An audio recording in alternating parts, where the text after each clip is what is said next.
I had emphatic hand gestures in that first. I don't know if I can replicate this. That's how we do it in television. In television, we just do it over. Just continue on. Okay.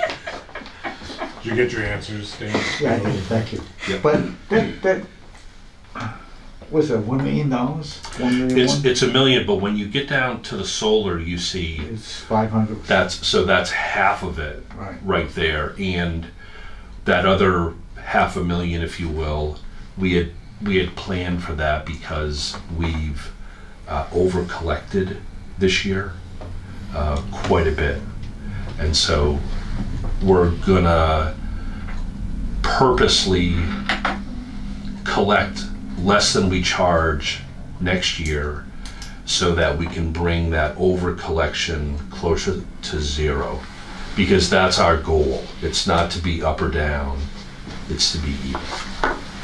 Isn't it also that the RNS and the transmission we're saving on because of the solar? They're not affected by solar because the power is already here and connected to us, so we don't have that expense for the solar. So the transmission revenue for with the variance, that's the difference between this year and that last year, right? Yeah, Or what you're paying. it's against our current budget and what we're saying for next year. The net energy idea, it always takes a little bit of extra thought, because if we're over or under at the end of the year, we move that difference to a different part of our books, to the balance sheet. And that's why every year we always come out dead even in terms of revenue and expenses for energy. And we keep track of over or under collection on the balance sheet. So that's just the way that they kind of make us account for it. The next section, though, this is the revenues that we use to operate our district. And so we have delivery. You see that we're anticipating a little bit of an increase over this current year, and that's because of two factors. One is we're going to have a small increase in sales, and we increased the delivery rate by 1%. Those two together will give us a small increase, relative to the rest of the budget. The rest of the miscellaneous income lines are going to be very close to what has happened this year, except for hydro production. We anticipate some production next year, but I don't feel solid enough about it to put it into the budget and count on it, because it might exceed what I think it's going to, or it might fall short. So With what we budgeted for hydro of 65,000, what would you say percentage we actually received well of through that 65? yeah, so through August. Oh, I did.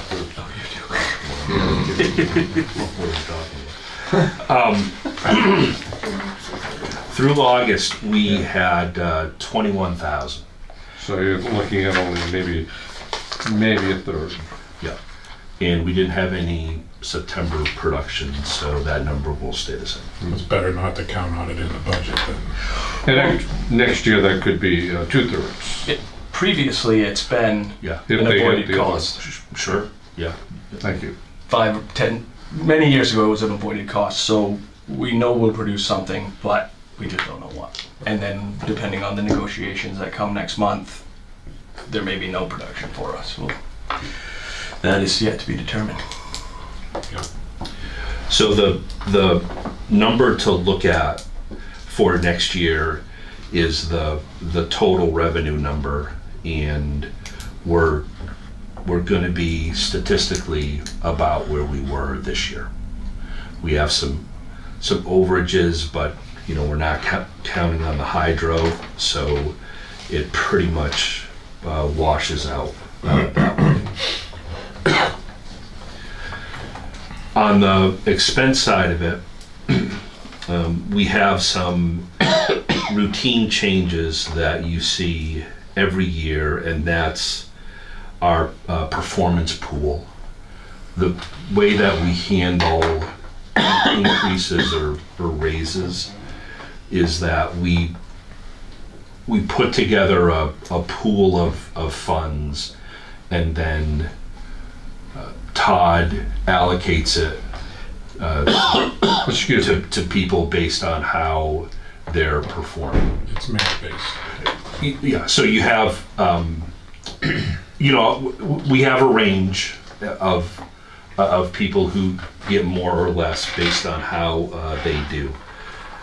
And we've also included this year an increase of one position.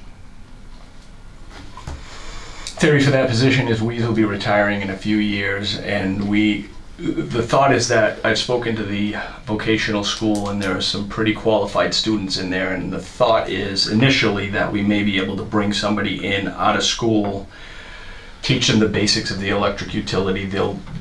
Being in the age group that they're in, they'll be pretty technologically savvy, and our new course and GIS system is pretty user-friendly, so it'll allow us to provide a transition for Elaine so that somebody will understand meter reading and the electric industry when we get to the time for her retirement.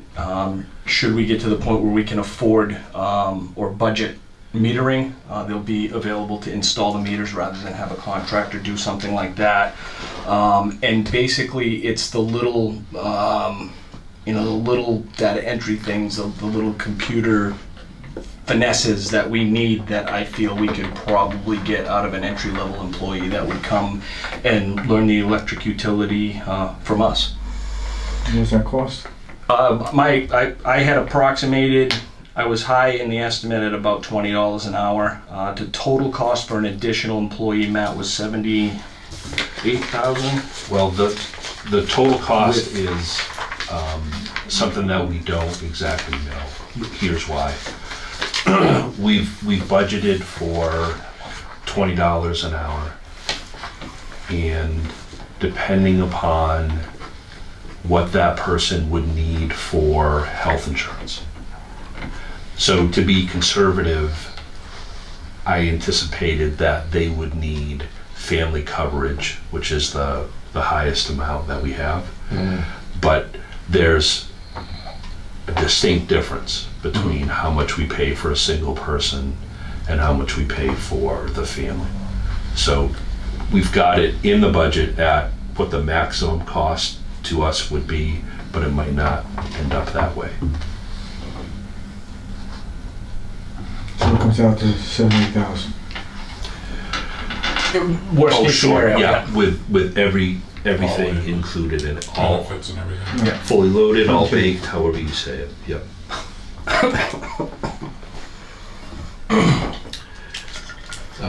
So our Social Security expense is going to fluctuate if we have more wages, because that's how it is calculated against that.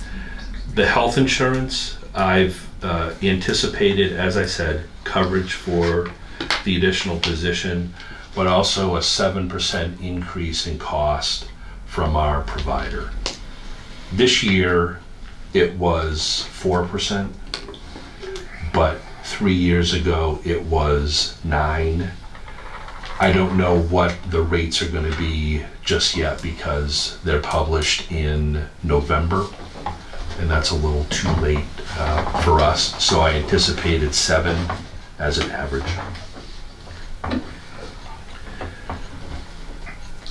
Some small lines here for disability and life, retirement. We haven't heard from the the retirement system at the state, main PERS, we haven't heard that they're gonna change our contribution rate for retirement. It's 10% now. That, you know, they've had it more and they've had it less. It all depends on how the funding for the entire plan across the state goes. So I left that the same, the amount that we would pay, and then I put in the increase for the position because they'll be eligible for the retirement system as well. I have a decrease here in general plant operation and maintenance. We've reduced the amount that we anticipate spending for hydros, and I have a separate schedule that we'll look at as soon as I finish here. Some small amounts. Customer accounting collection is down. I don't expect that we're gonna have to spend $65,000 next year. I think it'll be less. For administration, we put in an increased amount for legal fees for the hydros as we continue to discuss them. Interest on long-term debt, this is just a natural function of the bonds. It's very similar to a mortgage, so the further down the amortization schedule you get, you're paying more principal and less interest.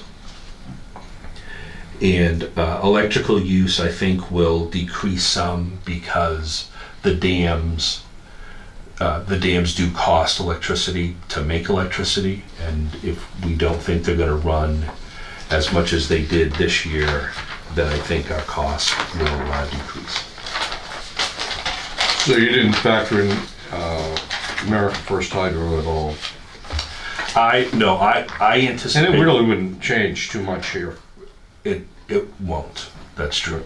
Yep. But if you want to go to your next page to look at the hydro schedule, then we can look at some areas where it kind of could change. So our head count would not fluctuate if we didn't have the dams, because we have part of a full-time person who is responsible for caring for them. So labor and benefits are pretty much the same. This supplies line is what I mentioned. So I decreased it down to 25,000 from 40. I also decreased the electrical use. The rest of the expenses are going to be, they're going to be kind of static. So the insurance is not going to change. The bond interest will go down a little bit. And then legal. This is where we thought it made sense to actually add money into the hydro budget. So that's where we put it.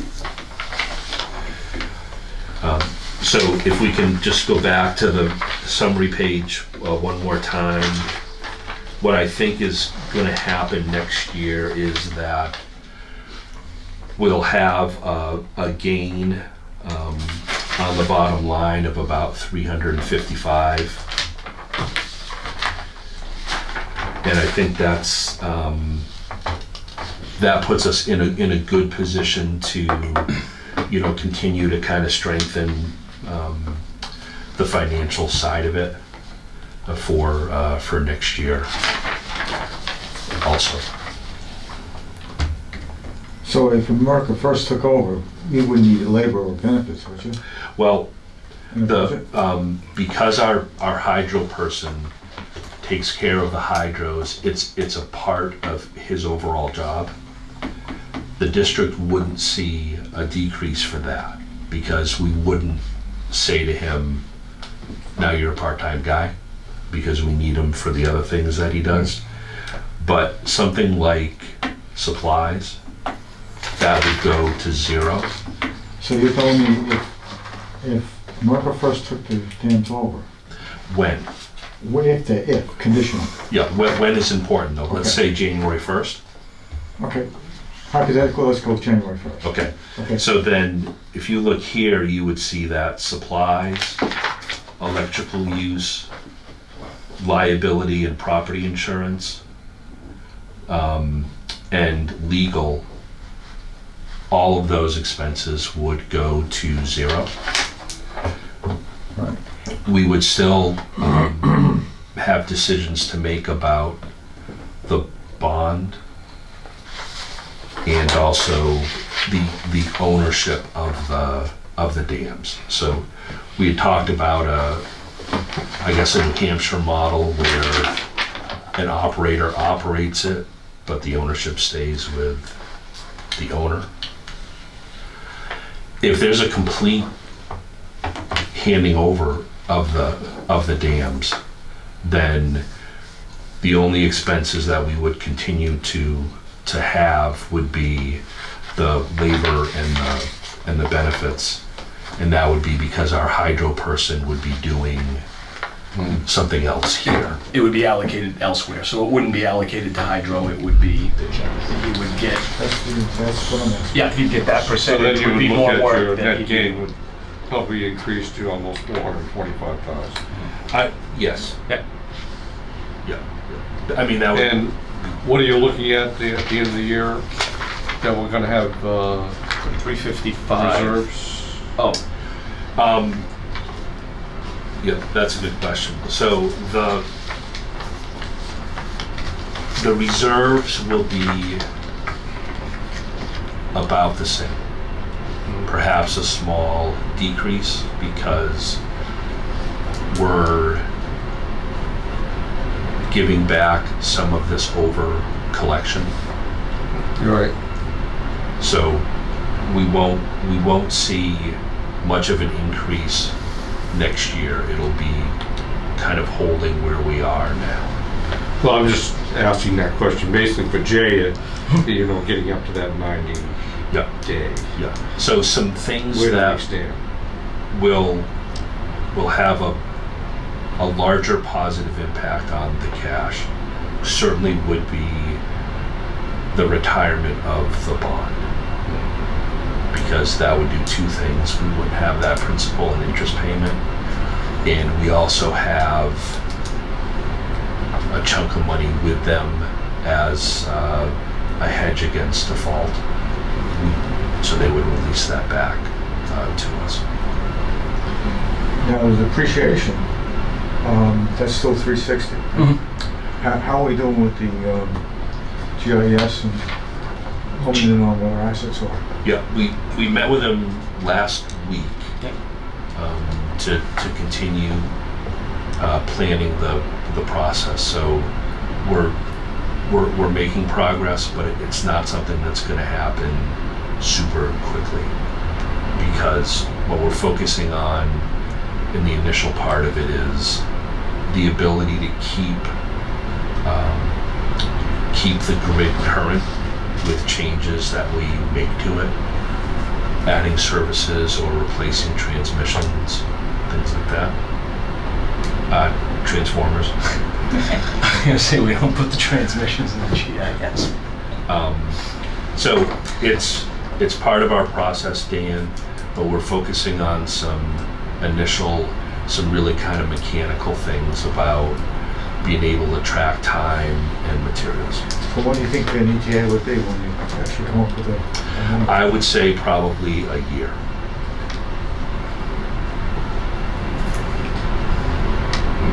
Can we just go back to the general plan operations, maintenance, and distribution? Does that include any of the capital expenditures? No, so. Well, go ahead, Matt, and then I'll finish. Yeah. We follow the accepted principles about what we call capital, and so those things don't show up as an expense item, because we're adding it to kind of the equity of the company and the value of the grid. So it doesn't show up here. Where it does show up is as an asset, and then of course when you when you take cash out to pay for it. I was just gonna say, Scott, that this, considering it a capital project, through the general plan and operations, there's a lot of upgrades that are done to the system that are done just in the normal course of business that would be considered capital upgrades, but we're doing them through our budget because that's part of what we do. The capital budget will be completely separate, and we'll be doing that the next meeting because I've been struggling with how to project the revenue problem. So I'll talk about that in the next part. But so those capital improvements end up becoming the value of the district, but we do have a separate capital plan that will only be utilizing the money that's held in reserve for capital plus any surplus that the board allows us to use, so we don't drain ourselves down to nothing. We've got to do it responsibly, the projects that we want to do. We're all completed with the Ross Road. The Ross Road will be done. Tomorrow they're coming in to pull the ropes in. They'll pull the final primary in, and they'll be finished, if not next week, first week of November is what I've been told. All the air brakes are in, all the transformers are up. They just need to pull that last wire in. Thank you. Any other questions on the budget? Matt, so just my understanding, so that 145,000 on the hydro, 145,736, that number is actually in the general plan operations number, the 285? It is. That's including the labor benefits, or are those broken out into the other labor benefit lines? thanks. So the labor and benefits are actually in their own line on the budget. So wages and benefits, taxes. That electrical use, the 2,500, is that in the electrical use? That's included in the use for the whole district. So some of these are actually, so this 145 is not totally out of it. Some of it is broken out amongst their lines. Sure. So even if that number goes away, we're not going to see that big of a savings on it because it is, some of those are going to stay fixed. That's true, yes. Can you tell us what, Todd, can you tell us what your plan is for the employee who's taking care of the hydros now when that goes away? Is it not possible for that person to step into Weeze's spot or do some of those Absolutely. versus hiring another employee at this time? And do we have an idea? You said 3 years. Is that what she's telling you? Is that what you're estimating? Oh, I didn't say I said less than 3. I think I said less than 3 because she's indicated to me that she's got less than 3 years left, and I keep, Well, picking at less her. than 3, I say 3, and then That's what I'm hoping for. So yes, Wayne could and would be reallocated to certain parts of what Weeze is doing now, certain parts of what the linemen need done, certain parts of the stock duties would be increased and taken from a different employee. So he would get shifted into different places, but it wouldn't meet the need of that additional position that I feel we have. So some of the tasks that we need this next person to do and we're looking for this next person to do, Wayne wouldn't be best suited to. And he'd tell you that. He would be happy to tell you that. I'm just looking at, we're doing away with a large task. Yep. And then we're looking to add another person. So you're telling, we have a person and a half that you're trying to fulfill. I'm flexible. Can you hold off hiring? Is it something This one, that- till probably next summer, and we can evaluate it at that point in time. I can do whatever the board would like, Whatever and the it's board- not, it isn't something that I would likely hire right off I was thinking more May or June, because that's when the kids are gonna get out of school, so maybe a little earlier to get some part-time in here to see if there's somebody that's gonna be able to deal with the rigors of what we're asking them to do, but it more than likely wouldn't be until that second half of the year. And what schools are you looking at? We've spoken to I've spoken to RSU 21, the Kennebunk High School Vocational Program has reached out to me several times. I've spoken to, this isn't the kind of position we'd go to KVCC for again, because we're not looking at this point for a lineman. So it would be somebody at the high school level who's graduating, who's done very well in the vocational trade schools, but isn't showing interest in going to college. Right. Isn't, is a hardworking kid, is a good kid, he just doesn't, That's what I was. that's kind of what we're looking for. Right. I mean, the salary is one thing, but the bigger expenses are in the benefits. Absolutely. Is that something yeah. that we can do in a part-time position? Definitely. I could look into that. Versus then you don't have the benefit package, or? Yep.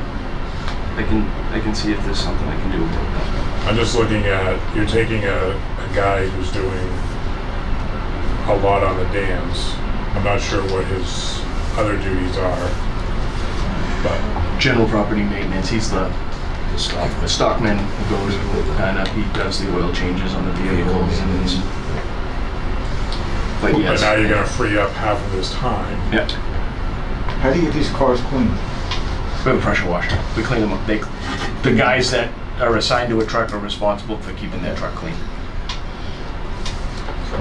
Because I don't see our workload changing. Right. I don't see anything, unless you have something else that you see coming down that's gonna increase our workload as a district. Hopefully not. Workload is changing. I guess changing form. This is more of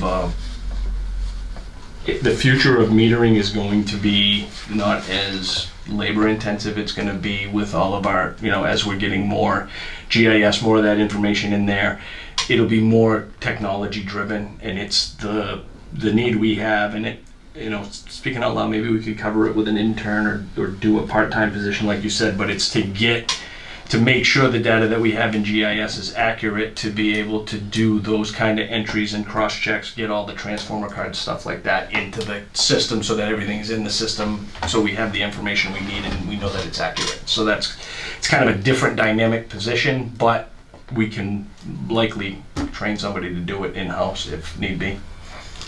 Talking about GIS? Yeah. So you need somebody like a full-time position? Well, That's what he was asking for Yeah. here. And that's what What's I'm GIS? Oh, Well, it's not just GIS, it's GIS. metering, it's GIS, it's the data oh yeah. driven part of the job. Yeah. So, something to consider is we operate today in a way that is, I would say, significantly different than we did 5 years ago. And our objective is to continue to evolve that way. And so increased use of technology is the way that will accomplish that. And we're really trying to match someone who has that skill set with that task, but also a person who has some mechanical aptitude.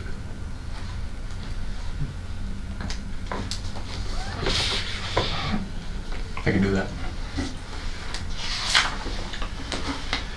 And I would just also point out that Wayne's time it's not split evenly.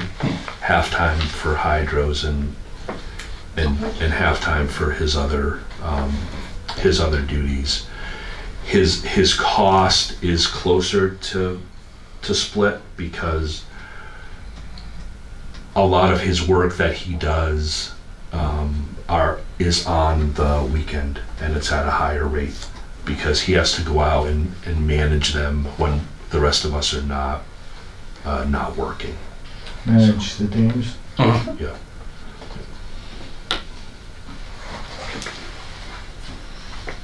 Do we have to vote on the approval? We have to vote on it once we're all done here. But if we're gonna change this, then the numbers are gonna change. So. I mean, where do you feel you need to be? Not on the numbers, but Todd with that position. I would be comfortable with a half position, trying to do part-time, 1,000 hours a year, no benefits. If we could find somebody like that to do that, that wouldn't be, I wouldn't have a problem with that at all. When I know better that Wheeze is coming, her time is coming, then it'll be something where I'll definitely need to have someone to fill that position. But for this year, I would be happy with a half-time employee. Or, a half-time employee potentially progressing to a full-time employee with benefits in the following year. Or come back to the board and say, we need to reevaluate. Or if you hire the person in the second half of the year. Right, but then they still need benefits, so that, Right. Yeah. but it would still be, It it would does be reduce half the of what? cost. Yeah. But it would reduce the cost of the benefits if you hired them in the second half of the year. Absolutely. So then it reduces everything down. Yep, I would be more than happy to do that as well. Either one, either a part-time employee or hire, because I wasn't planning until June anyway, so if it was a part-time employee starting then or starting sooner because it's not gonna be a full year employee, or if we know we have a pressing need. If not, then we could wait till June and it would be a half of a year of a full employee. And we can adjust that accordingly without need to come back if you'd like to do that. I mean, you can just do it as a half-year full FTE and we can fix So those we're not gonna numbers. be able to vote on the number. Oh, yeah, good point. We have to wait and get that number to vote Matt, why don't you run to your office and get that? on. We could just do it at the You next could do meeting. it. could Yeah, do we it at the can. We next- gotta have a next meeting anyway. Right. I mean, we'll have a next meeting just to finalize this. All we I have mean, to you do can't is. spit that out right now in the back. You probably could if You we probably had could. time. I can do it right here, right now. Is there any danger that Jay is gonna be at our next meeting? Because if there is, We'll have to gentlemen, bring him up we're to speed. voting right now. You know, he is hearing this in the recording. I'll take the whole employee Okay. out. Let's just. Hey Jay, he's watching. He can't watch live, but. Hey Jay. But I mean, it's pretty cut and dry. I mean, the way the numbers, I mean, there's not a lot of movement in the numbers, so I don't see, other than that person and. So in that net gain of the 355, is that what you're planning on for the reserve side, or 300 for the reserve side, or? Well,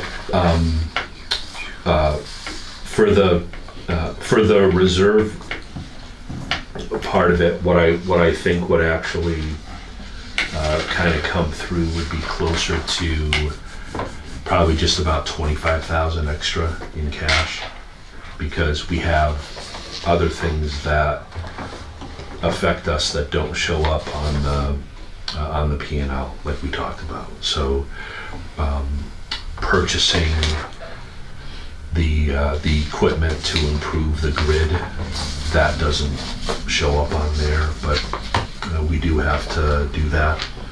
Depreciation is this weird kind of thing where it shows up here, but it doesn't affect technically the cash. So we have to add stuff in and take stuff out, a list of things.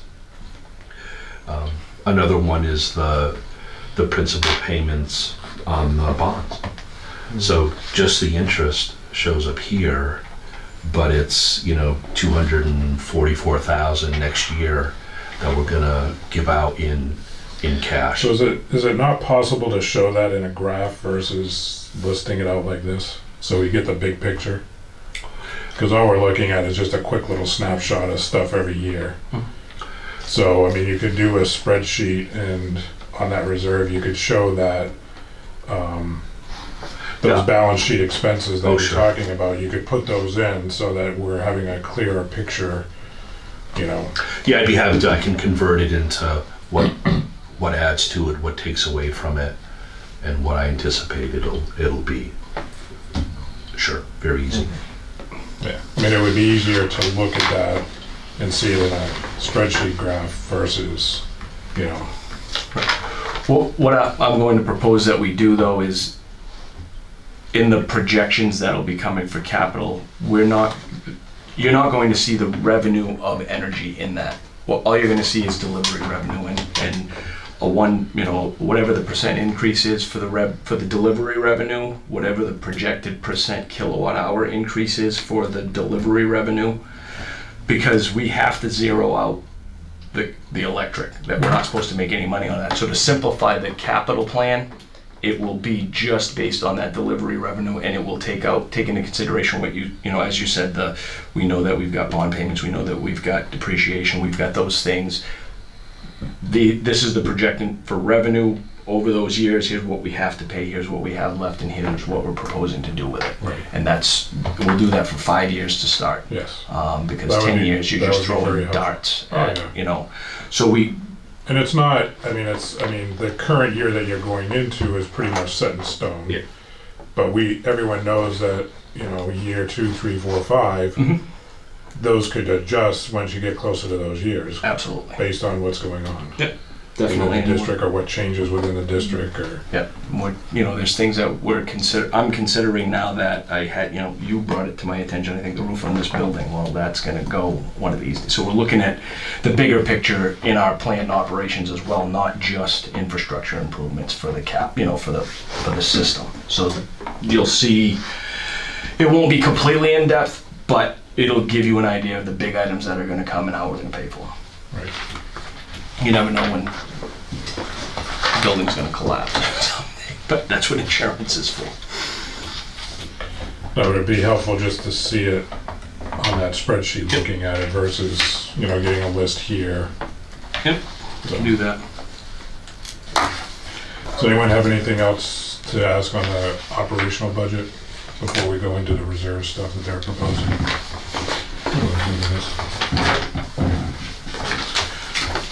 Matt? No, this is my baby. So what you have before you is a passenger vehicle replacement schedule. That's agenda item number 3. I'll just go through with you what we have. 2019, we did get rid of the old Tundra and we did get a new Tundra. We're anticipating a 10-year useful life on that vehicle.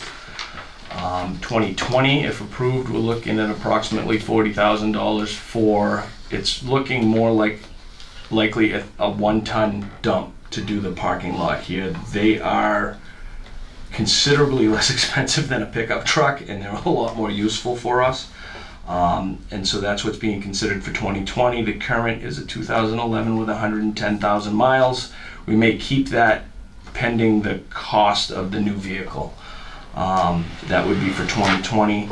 That does the parking lot, the substations, and the dams, plowing. It carries transformers and things that can't go on the bucket truck or the digger. The digger's pretty constrained on what you can get on there. When you get a bigger transformer, they get a little heavy, and so that's the thought process there.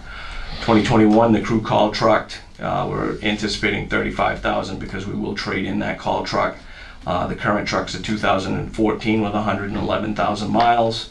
It has to be 4-wheel drive. Anticipated useful life is 7 years on the replacement.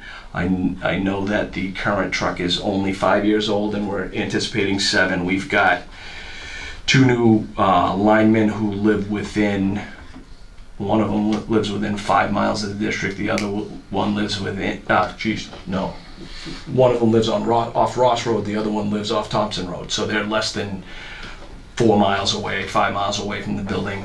Those trucks get a lot of use driving back and forth to calls from home, so we're expecting that next truck will last longer. It could actually last more than 7 years, depending on if everybody stays where they are and everything works out the way it is. But that truck's not it's mainly a transportation vehicle, it's not. Yeah, it's got a lot of tools in the back, but it's not plowing, it's not carrying stuff, it's just... And why did you say it's only 7 years? I would think we could get more than 7 years out of it, but. Well, we've gotten 5 out of the one we have now, and it's got 111,000. When it comes up against mileage with some of the newer trucks, you run into more expense when the miles get higher. But this is just, a working plan, to try to come up with a schedule to make sense of things. We try to keep them as long as we can.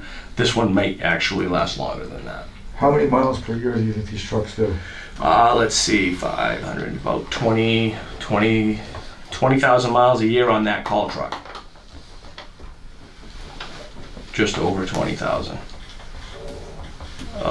The maintenance truck is 2011, that's 8 years old, so that's about 15,000. About 15,000 a year. General foreman's truck in the past, that was 12 years old, 185,000 miles, so what did that do? That's on the road all the time. though. Yeah, exactly.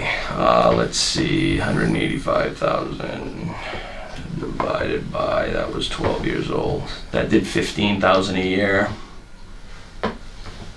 That's surprising to me. Yeah. Very Knowing who the foreman was. Exactly. So they must have got it as a leftovers. Anyway, so okay, so the maintenance truck about 15, the call truck about 20, right So- about 20. Yeah, because you have the general foreman truck, which is on the road day in and day out. Yeah. Has a 10-year life. It- And then the call truck, which is getting less use, has a 7-year life. The call truck gets more use in inclement weather as well. That's the problem with the call truck is it's always, if they're getting called, if there's a weather event or something like that, they're on the road when it's salted and sanded, and that's what we ran into with the old general foreman's truck. His stuff was starting to rust apart, and it was getting to the point where you just couldn't fix the things. This plan isn't going to be perfect. I can guarantee you that, but it's just going to give you a guideline of what we're thinking, and as we go, we learn, what's better than what. And looking at the 2014 and seeing the miles on it and the kind of wear and tear it gets, I figured 7 years on the next one wouldn't be unrealistic. It could get 10. It could very easily get 10. Was this maintenance truck in the budget? The maintenance truck is for 2020 Yep. is going to be in the capital budget you're going to see. Well, capital Yeah. budget, okay. So this is separate Right. from the operating budget. So all these are capital? Yeah. All right. Unless we can pull them. I mean, if we work them into No, they stay in the they account. stay out in capital. When I worked at, where I worked, our vehicles, some of them were 12, 13 years old, and 180,000 miles on it. We're talking about driving around the streets of New York and crashing through things and snow and, getting people shooting at us and everything just, and we still had it to work. Yep. So that's something to consider. Yep. But I hope you'll find that I don't get rid of things before they're ready. So if I say that call truck is ready in 2021 and it's not ready, we'd come back to the board and say, either we're going to skip this year or we're going to reorganize the way it's done. We're not just going to get rid of it because it says this plan. And the guy who has assigned the truck seems to be taking care of it, so it's, They don't take care of it, they get it from me. So anyway, 2022 is the Energy Services Manager vehicle that may not need to be replaced by 2022, but that's a 2010 Pilot. By then it'll be 12 years old. It's now got 81,000 miles on it. That's used in weather events. That's used for general dig safes, job costing other than the general foreman. A lot of things that vehicle is used for. And then the meter vehicle that we repurposed the old general manager's vehicle as a meter vehicle. That's a 2010 Highlander with 84,000 miles. And we expect that that'll last another 5 years based on what it'll be used as now. Bought that far back. That's 2010. Holy moly. I've been on the board too long. And then I just went through and looked at the useful lives that we had for the past beyond 2024, assuming normal wear, 2028 call truck, 2029 general foreman, 2030 maintenance, 2032 scouting, 2034 additional crew use. And that's just to give you an idea of what we'll be looking at in vehicles. That's what we need. I don't see the need for expanding any additional vehicles. The only thing we may do is if there's a vehicle that may not be useful for the service that it's in, but it's fine as a passenger vehicle, we may decide to keep that as a general running around vehicle if we do end up needing another, but I think we're covered so far as passenger vehicles, and please keep in mind that these are passenger vehicles, not commercial vehicles. Those commercial vehicles will be part of the capital plan we're assessing. They've all been looked at now. USA gave us reports, so we're trying to determine when to propose, depending on the budget, when to propose replacement of truck 5, which is the oldest bucket truck, followed by truck 11. My recommendation to the board when we get to the point of purchasing those commercial vehicles will be a lease purchase agreement. A lease purchase. I don't see, they're $300,000 trucks, and it would be wiser for us to spread those payments over years and then stagger the replacement of those trucks as they become necessary, as opposed to plinking down 300 grand and all at once. We're just not in a position to do that. I don't see we'll ever be in a position to do that. And for municipal entities, lease purchase agreements are the interest rates are next to nothing. So that's what I'll be recommending to the board. And it would be likely a 3-year lease purchase on one, 3-year lease purchase on the other, and then a few years where we would keep those commercial vehicles but still be putting that money away to make those payments. So that spreadsheet we're gonna get will have the passenger vehicles on it, the commercial vehicles on it. Passenger, commercial, and the capital improvements, yes. And then that'll give us an idea of where, yep, exactly. And can we have that for the next meeting? You will have that for the next meeting, depending on what it is. We'll do that later. All right, anticipated capital expenditures. That we'll do at the next meeting. That is for, Oh, is that the next? that's the next, general manager's report. So item 5 is Ross Road project update. Like I said, they've got all the, from the Route 1 end to the big corner, if you're coming from Route 1 heading toward Fletcher Street, they've got all of the cross arms outrigged. All the primaries have been transferred to those outrigged. The ropes are being pulled in tomorrow. My understanding is that next week the primary, the conductor will be pulled in. That part of the job will be complete. The only thing that will remain at that point will be to remove the taps from the old primaries to the new primaries. Pull down the old primary, pull any other accoutrements that they don't need anymore out, and that project will be completed. And it went fairly well, I think. That's the Ross Road project update. Does anybody have any other questions on Ross Road? Where did you say you're gonna talk about this capital? General manager report, the goals progress. I'll do that. Is this the one you're talking about here, Duffy? Yes. So this is the 2019. The agenda item 4 was supposed to be the moving forward plan. This is the goals progress report, because these were what I considered some of the goals this year as we were going through. So I guess there's more to come on the capital? Yes, at the next meeting you'll have everything.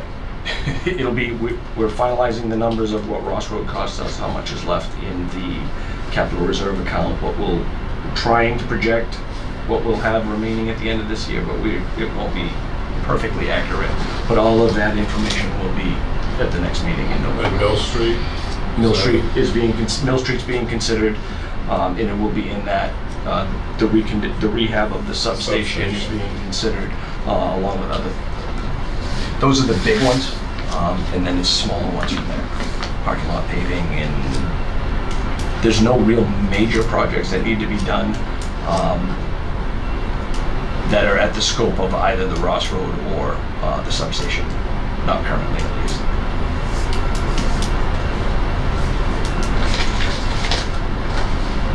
Well, your polls, Yep. you had no major polls. No, we Expect the one you always talk about, where they put in poles and. That's Mill Street. That's Mill Street. Yeah, that's Mill Street. Witten Road. Mill Street. Yep, that's part of the capital project plan. And we'll see all that next meeting. Yes, sir. That'll split the road. I'm sorry? That'll, we're gonna take some of the Kennebunk, West Kennebunk. Yes. That's what we're like. Yep, absolutely. So 1, 2, 3, 4, 5. So we're at 6. We're all done. Look at that, zip right through it. General manager's report. Would you like me to go through these in detail, or do you want to just review? I think you could just highlight it. Okay, so the goals, Ross Road project will be done next month. Mill Street is being considered. There's some nuances about that project that we're still ironing out, but that is still being assessed. Consolidation it's an ongoing project. Water Street substation, we're still working on defining that project to determine how big of a project it's going to be. Full requirement service contract, we procured 70% of our load for 2021 through 2025 in July. Secure supplier for KLPD load beyond. We have done that. 30% is being assessed, and those assessments will come to the board in 2020 on how to secure that additional 30%. Vehicle replacement capital plan will be there by November. Parking lot resurfacing plan, I don't know if that'll be a 2020 project because it's not pressing, but that hasn't gone by the wayside. I've spoken to Mike Jordan, who owns Pavement Treatment Incorporated, used to be a board member. We're working together to figure out what the best thing to do for this parking lot is, because we've got some drainage issues, we've got some icing issues, so he's volunteered to help and figure it out with us. So that it's not so pressing that it needs to be done in 2020, but if it's inexpensive enough, it may come back to the board. So are you looking at a complete replacement, or are you looking at an overcoat? I think it's beyond overcoat at this point, unless if whoever does it can address the cracks that are in the lot, then it could be a resurface, but it might need to be a mill and fill where they have to grind those gaps, because there are some pretty good cracks in the parking lot. His concern was that along the front, it's how they pulled it, and you usually can't fix those. There's a big hole over by the United Way, and then over here, water doesn't drain to the storm drain, so that there's drainage issues. But some of the bigger cracks, he said, it will more than likely need to be dug out and redone. And he hasn't come to the conclusion whether or not the whole parking lot should be mill and fill, because it could just be ground up, put back down as reclaim, and then paved over. So those are the options that we're looking at to make it. And we don't know if we need all this asphalt everywhere, if there's some green space we can put in there. There's a bunch of different things that he's looking into now. And what he's been doing is coming in and marking when it rains to see where the water's standing, so we can try to figure out where we can send it, because it's such a long run from that front entrance to the back corner of the parking lot that hitting that storm drain is almost impossible, but the cost of installing another storm drain would probably be prohibitive for the project. We'll find a way to get the water to run there. So that's what's going on that. Continue to increase reserve, continue running on, focusing on hydro assets, upgrade assets for resiliency. Course in GIS is ongoing, and we have a meeting this Thursday for the Kennebunk Connectivity Committee, and where the progress that's been made and whether or not there's going to be a recommendation to the board or if it's going to go anywhere. So there's been some good meetings. They've got some good people on the group. I don't know how much the town is going to want to take that, how much of that responsibility the town wants to take. It sounds like they want to, but it's up to the townspeople. So after the meeting Thursday, I'll be able to bring to you what they're going to bring to the board. What time is that meeting? That meeting is at 8:30 a.m. at Smart Home Solutions, which is on Route 1 South, across from Blue Rock. It's open to the public. You're welcome to come. 8:30 a.m. on Thursday. And then I had given the 2019 capital expenditures summary update as well. Summer Street project is complete. Generator room is complete. Voltage regulator at the Water Street substation has been replaced. Aging transformers and poles continues to happen, and we've got some new eyes out there that are being pretty good about catching things that don't look right. So that's going really well. We have not done the consultant regarding the future energy needs because of that 70% procurement, and moving into 2020 we will use some consulting, but I've also been doing a lot of research myself to see what would be in the best interest of the district to procure for that additional 30% of load.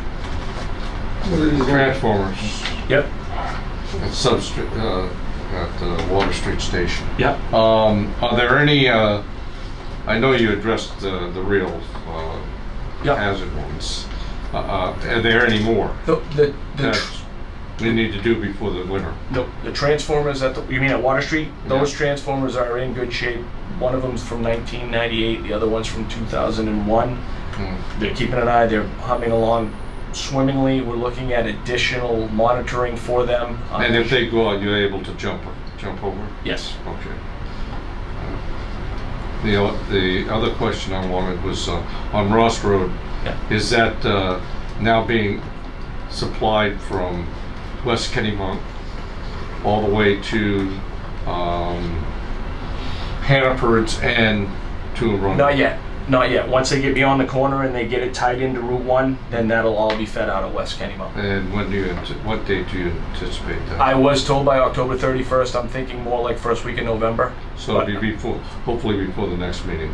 Oh, absolutely. So we know hope how it's going. Yep, absolutely. I have one question. I have a couple. Something was pressing. At Hannaford's, have you noticed that the lights are out when you drive in? No, I have not. The two lights that are Right in that island? on the outside, Okay. they're not. All right. I didn't notice that. Wow. Along with their sign. I don't know. All right. I'll ride home that way tonight and see. What was the other thing? What was those? Oh, yeah, well, $15,000 for Summer Street. What do you mean by that? That was removing the poles. This So was, she spent? yes. Okay. Yeah. These are things. These are from 2019. Right, it Yeah. was completed, but I just. And Yeah. kudos to the crew for doing that. Yeah. They did they did a great job. Yeah. And they know that I think so. So yeah, Are you talking streetlights or traffic lights? Street lights. The traffic lights work. okay, the street lights are out. They're private area Back lights, the- but In fact, the traffic lights are hooked up to the same pole on one side. As the street light. So I'm just, I'll ride by tonight, take a look. I wonder who's supposed to take care of that. Well, we do, Of course, the general told me something. She said that she can't find the store, there's no lights. So. if it's a private area Yeah, light, see. so I'll have to look in the account. If it's a private area light, it's their responsibility That's to what I take thought. care of it. If it's a street light, it's our responsibility. So Not unclear. I'll drive by and check on that. Tell her to go during the day, she don't need the light. Well, sure.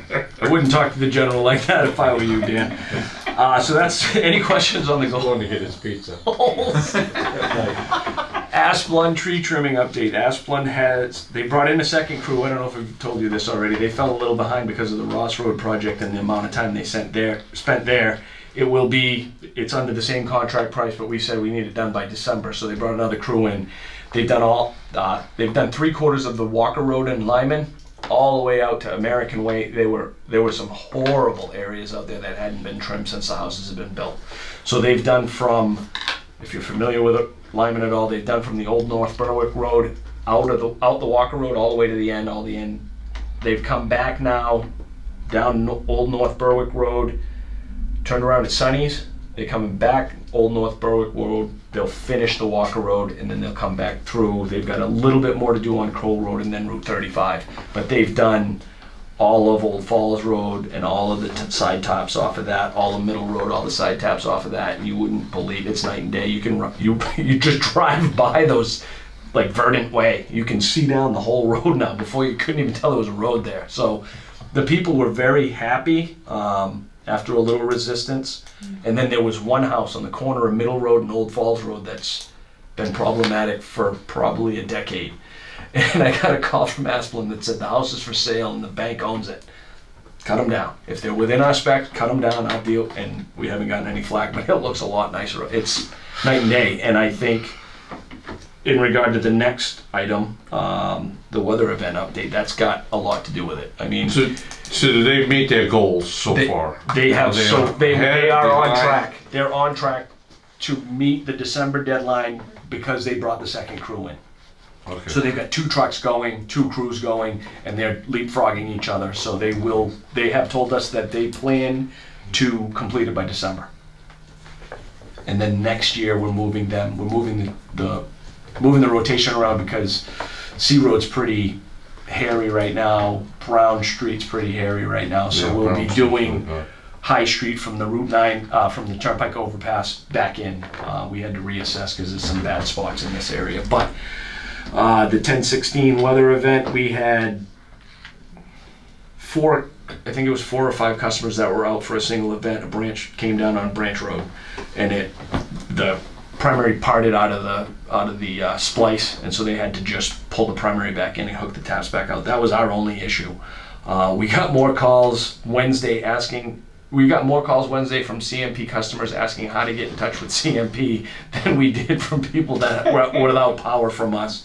And Friday, 3:30, Chad and Connor went out and helped Central Maine Power to restore Kennybunk, some areas in Wells, and some areas in Saco. So Chad and Connor worked Friday afternoon, Saturday, and Sunday with CMP, and then we kept 2 guys on call so that if something happened, we didn't have everybody out everywhere. So CMP was very, very appreciative. They sent the substation guy here. He was ready to meet him at 3:30, and they went right out and started hitting spots in Kennybunk and the port first, and then they headed out to Wells. Yeah, I saw them out. So yeah, they were getting a lot of people beeping the horn and screaming for him, and he said Chad said it felt good to be on the other side knowing that there's an end.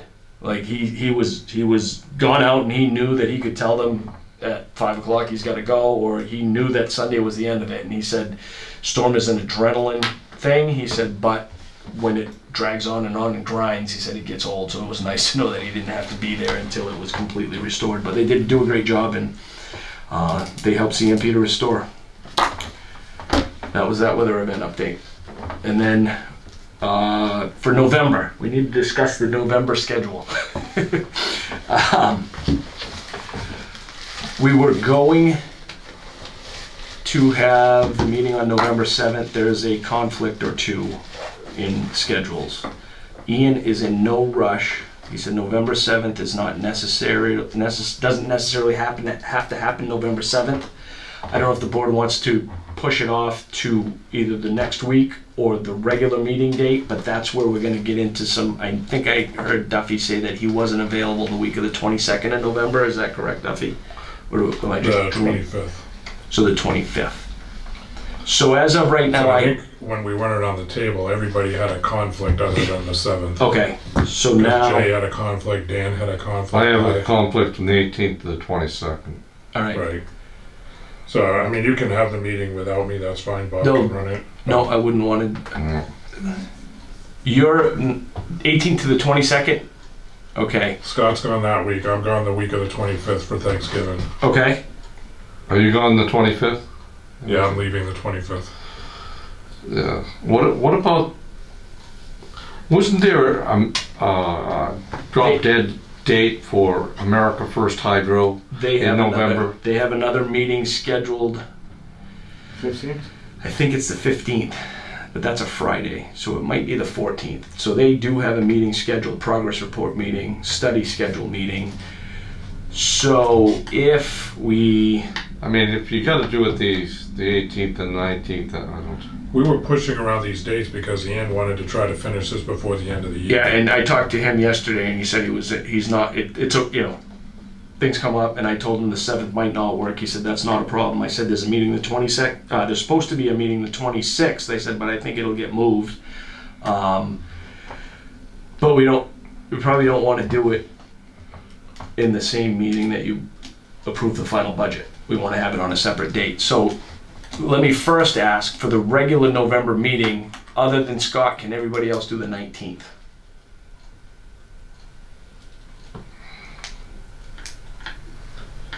I'm okay.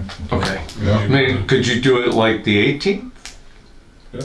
I'm good on you. If you wanted to do it on a Monday, we could, yeah. Let me get back to you on that. Okay, well, I'll put 18th or 19th. I'll wait to hear from you, Scott. I'll ask Jay, and then then I'll put it on, I'll email you and then At put it on that the meeting, website. that's the regular That's the board meeting? regular meeting.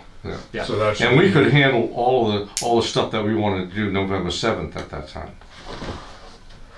We know more stuff. We would know more stuff. I don't know if I do it on that date though. I don't think Ian would have a problem. I can check with him for the first week of December or something like okay, that. if you But want I don't to want to do do it all in one. I don't We want to wanted do to it all keep in them one separate. meeting. Yeah, okay. So the 18th and the 19th would be the regular board meeting. You'll have to check with Jay Yep. and see if what works for him. Yep.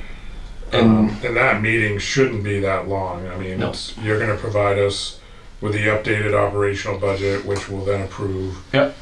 And then Oh, so you're it wouldn't be any. so maybe Jay needs to come in before. I'll encourage him to do that. So if there's any other recommendations, we can take care of it that night. Yep. And then the capital budget we'll have that night. Yep. For the final review. Yep. And then what else do you anticipate on that night? Just miscellaneous update, general manager update stuff. Yeah, I don't see any major issues So coming that up. could be another short meeting like tonight, hour and a half. Yep. So we're talking about the 19th, or 18th. Once you 18th plan to on the 19th. 19th, and if I can, I'll call you. Okay. Continue on the 19th. Okay. I can do that. So the 19th, all we're looking at doing is the approval of the operational budget, approval of the capital budget, and just the general manager updates. So it should be a short meeting. And you're not looking at any other big changes from what we just went over. No, he's just gonna provide it in that spreadsheet, which he can provide you Actually, before. no, November. So if you have any comments or something, you I can can see provide it. them before the meeting. Yep, So that'd be Yeah, great. we'll have the September and October financials at that that's fine. meeting. But, so that spreadsheet on the capital, can you provide it to Scott before he leaves, Sure. so that he can provide you any feedback that he may want? Yep. Absolutely. Now, what about a December meeting? We typically don't have one unless we need it. But we need it. 'cause Well, we that would gotta do be- the Right. games. And so, what is The first week, Where's the Christmas party? the 20th? That's Priorities. but that's, Oh, that's what I was gonna actually. I didn't put it on the agenda, but the 20th is the best night. The 21st is the second choice. Are you available December 20th? we'll try it. Kennybunk Inn again. We had a Where you gonna have it, better bowling experience. alley? No, the Kennybunk Inn. Oh, right in okay, town yeah, here. sure. What day is Back that? home. Friday the 20th. I'll send you an email tomorrow to remind you. Scott's gonna tell me he's gone to Colorado or All right. something. First 2 weeks of December would work. I mean, are open if they're open for you guys. on the 20th, is it 6 p.m.? 20th. Do you is think at America 6 First p.m. Hydro will Yeah. be ready with something by December 10th? They may be.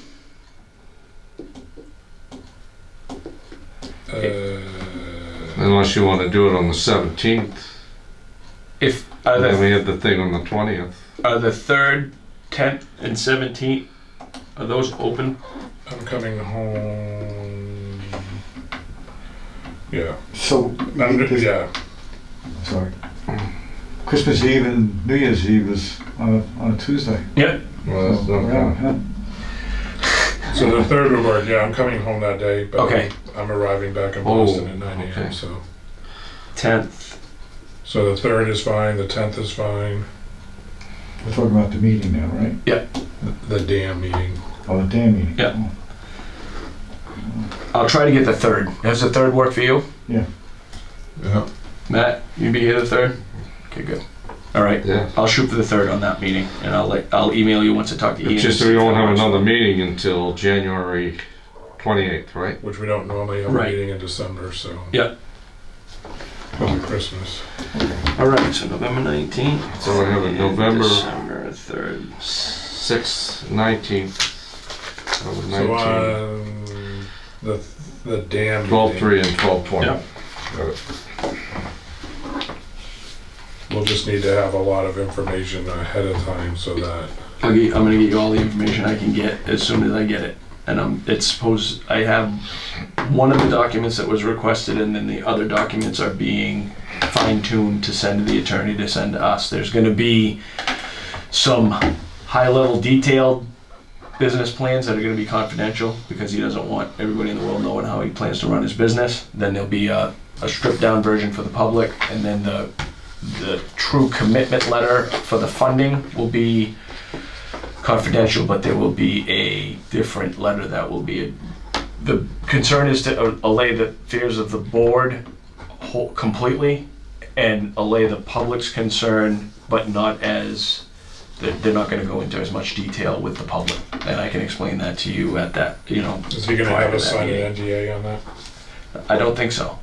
He just, the commitment, the funding commitment, he didn't want publicly shared, and the full-blown business plan that In order for that not to be fully disclosed, it has to be considered proprietary, or he has to have, if he claims it's confidential and proprietary, he has to convince Todd, is what I've told him. So if you're gonna give us something that you say contains trade secrets or contains the way you're gonna do business, and you can't share that publicly, you gotta convince Todd of that first. Don't send it to me at all. And if Todd says, yes, that is proprietary information that can be discussed in executive session, then we'll proceed that manner. If it doesn't, it'll go public.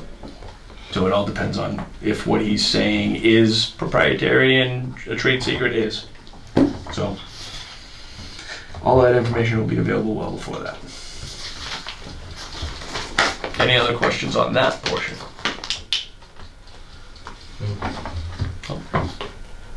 Public comment period. You got 15. Oh, it's not my job to tell you. You have our attention? You were threatening me. Go ahead, Beth. I get 15 minutes. you have a to whole talk. 15 minutes by yourself. Really? The only question that I have, because I looked to see where the hydro productions from September was, because at the meeting, it was said that Dane Perkins was up and running in September. And now you say there are no figures, that there was no production. So I'm curious that if Wayne had that one operating, why it's not operating, or why the figures weren't there. Well, the context of the conversation was that it runs. I'm not sure if I'll have to check and see if it has been running. It runs. Dane Perkins runs. There was no production in September, Matt. That's true. Okay, I will talk to Wayne and find out why. Because it does have the potential to run. I don't know why it wasn't. Just curious. Yeah, I am too now. You still got like 12 Got minutes. another 14 minutes, Beth. What else? Well, my electricity was out for 1 minute from the storm. How nice and wonderful. What can anybody say? I can say, ready for this, Beverly? Yeah. That was CMP's fault. Oh, the one. Oh, that CMP. 1 minute was their fault. CMP lost the transmission line that feeds our substation, and they've got a loop feed, so what happens is a recloser blinks, it recircuits and comes the other way. So that's why you lost power. And if you heard the helicopters Yeah. this week, they were flying that line to find where the line had come down. So they lost the transmission line that feeds our substation. Everybody served off that substation, got blinked, but then it came right back up. So fortunately, not another Thanksgiving What's Did substation. that hurt you Water guys? Street. Wall Street? Yeah. So I must be on Wall Street too. Did you blink? Sure did. Yeah. You and I are off circuit 7 on Water Street. Has CMP mentioned anything about their side of Water Street, what they have to do? They haven't That's said it to real me. ready. Yeah, they haven't said it to me, but Kevin's been working on it. That air brake needs to be replaced. They got a lot of stuff out there that they need. I think the to do whole as thing well. needs to be, the Yeah. lines and Yeah. the structure. Yeah, it's in really rough shape. So we're gonna coordinate even before a big project is done. There'll be some insulators replaced and things like that. That'll be done in an hour overnight or something like that outage, and they've got to replace they've got some issues to deal with there. That air brake, that ground operated air brake doesn't always work right, and getting it But to close in. have you been in contact, or do they contact you about what their goals are for that? I don't know if they've contacted us about their goals are, but we've told them what we think it needs. The substation, not this level of CMP, but the substation guy knows Does that this- when we do some work, It should be done now, Yeah. or early next spring, Yeah. prior to the summertime when it's going to go up. exactly. Yeah, and those conversations have been had between us and Kevin and CMP. It's just coordinating to get that work done before the summer comes, before the real even before the dead of winter comes, it might be a good idea for that to be addressed, so. And I probably should ask a question on Twine Mill. Yep. What's the plan going forward with that? I haven't addressed that yet. Do you want me to come in and talk with you? Yeah, I do. I'm not, this week's busy, if you have time next week, I can commit some time and I'll go over there with you and we can try to figure something out. I'd appreciate Because it. I'd like to know why Dana Perkins isn't running either. Well, I know it runs. I don't know I if know, it wasn't but running why because of it was- water or. Well, if it's water, Yeah. I mean, it's water. Yeah, But Twine- we have had rain. Yeah. And if there That river's got plenty of water in it. So it is. yeah. I mean, it might be running this week, but it Yeah. hasn't been running September. for the last month or something, Yeah. who knows? Because we didn't have a lot of rain in September. Exactly. We were in very, very dry conditions. Instead of it running, so. I have one other question, which even the public would be curious on. When KLPD workers work for CMP, do they pay your workers? CMP pays us for the workers, for the truck time, for anything. And Yep. everything? They feed them, they, Truck- yep, Truck time and absolutely. everything? My only concern with CMP would that be if we had one of our workers get injured Yes. and how that would take place. And also, you mentioned it already that there's fatigue. Yep. We have a problem with fatigue in my industry. It would be the same in your industry and it'd be very dangerous. Absolutely, and that's why we limit them. Subcontractors for CMP usually work 17 and sleep 7. That's how they charge them out. Yeah. We don't let our guys do that. They, our guys will go from first thing in the morning, say 6:30, till dinner time, and then Okay. they don't go back out Okay, because 12 hours and they get Yeah. 6 hours off. Yeah. So they couldn't go out after midnight. What happens to the So truck? I mean, till midnight. the truck got damaged. The insurance company would pay for it. It would be on a truck. We could probably, knowing CMP the way we work with them here, they would make concessions if something happened something. to our truck, yeah, while working for them. Oh, they pay for the fuel limits. Yep, they pay for the fuel, they pay for the truck time. Okay. Thank you. All right, next meetings, just to confirm, so November, we're going to meet on November 19th Yes. at 5 PM. And that will be our regular board meeting for November, and we will finalize the budget, the capital budget, and any other stuff that Todd brings before us. December 3rd Yes. at 5 PM will be our dam meeting. Yes. And then on December 20th, that will be our Christmas party at 6 PM at the Kennebunk Inn. Correct. And that concludes the year's business. Another one in the books. Another one down.